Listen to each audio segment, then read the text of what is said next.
advogado. E tem mais algum Batista Luz que é advogado com você? Batista Luz não, mas nós somos 5 sócios no escritório, aproximadamente 30 pessoas no total. Vocês estão sediados onde? Aqui em São Paulo, na Vila Olímpia, ali bem pertinho do shopping, uma região bem de startups mesmo.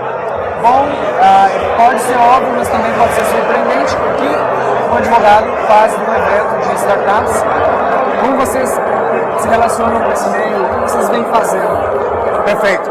Bom, esse meio é meio que a nossa casa. A gente tem um escritório há 8 anos e há 8 anos a gente trabalha com empresários, empreendedores, novos empreendedores que já tinham, naquela época, 8 anos atrás, sucesso, que tinham participado da primeira bolha da internet. Então, Pontos de internet é um foco do escritório? O foco do escritório é internet, tecnologia, telecomunicações. E a gente se dedica a isso já há 8 anos. Então, quer dizer, quando a gente começou, pouca gente falava, aliás, ninguém falava em startup. E pouca gente tinha se recuperado do baque do estouro da primeira bolha da internet. Por isso houve uma lacuna no início dos anos 2000 que não se falava muito realmente. 2004, quer dizer, a bolha estourou. 2001, 2002, pouca gente falava em negócio de internet. 2003, pouca gente falava de internet. 2004 começou a se falar um pouquinho mais de internet. Você chegou a trabalhar dentro de um desses negócios na época? Não trabalhei dentro dos negócios, mas tive contato com algumas daquelas primeiras empresas, a Patagon, por exemplo, da primeira bolha, tive bastante contato, o UOL ainda na primeira etapa de operações, o Terra, e isso trouxe um primeiro contato, mas nada parecido com o que aconteceu depois do estouro da bolha. E o que vocês fazem com esses empreendedores, com essas empresas, startups? Perfeito.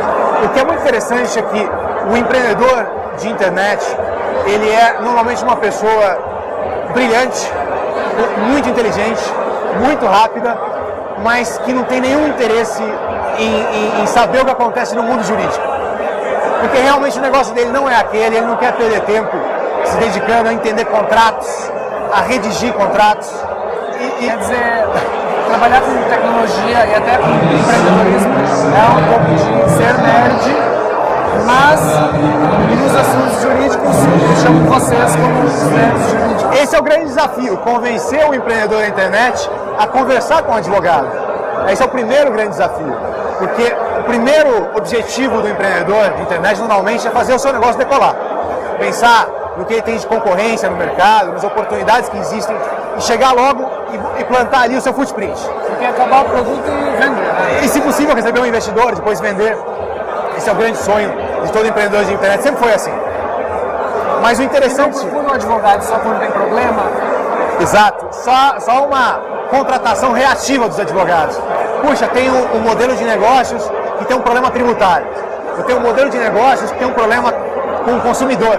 Porque eu tenho aqui uma forma de captar e utilizar informações pessoais que não são autorizadas ou que eu tenho alguma dificuldade de perpetuar em função do Código de Defesa do Consumidor. Vocês atendem esses casos? Claro, todos esses casos.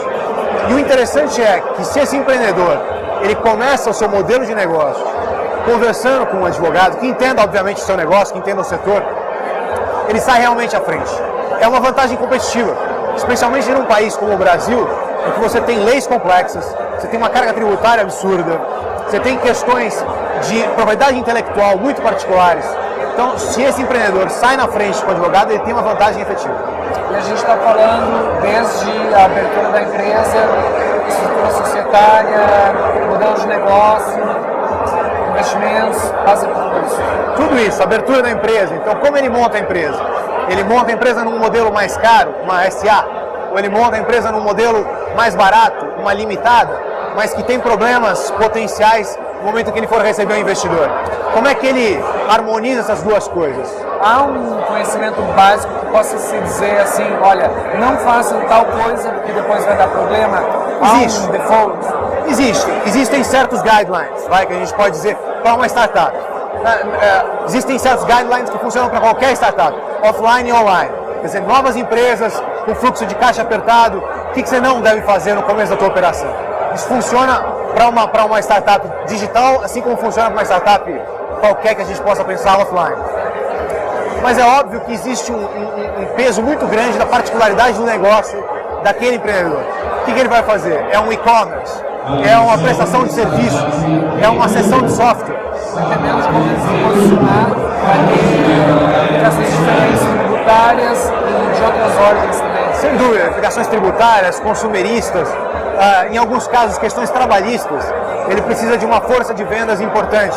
O que ele vai fazer? Ele vai contratar aquelas pessoas todas como empregados, ele vai terceirizar, mas e os riscos da terceirização? Entende? Então são questões, é uma área muito rica, é muito interessante como você, quando se aproxima dos empreendedores, você consegue agregar valor. Mas vocês se tornam sócios das empresas? Não. Né? Então vocês cobram pelo serviço? Nós somos consultores. Nós somos consultores, existe uma cobrança de honorários, mas a cobrança de honorários de uma startup, ela não pode ser uma cobrança normal. Não adianta estabelecer um FII com base em horas, com envio de cobranças mensais, que simplesmente ela não vai conseguir acompanhar aquele ritmo. Então o que a gente já aprendeu a fazer é desenvolver um modelo de cobrança de honorários que seja compatível com a realidade de uma startup. Então tem que ter uma cobrança inicial, porque tem que ter um comprometimento do empreendedor, saber que aquilo não é brincadeira. Contratação de advogado, contratação de qualquer profissional.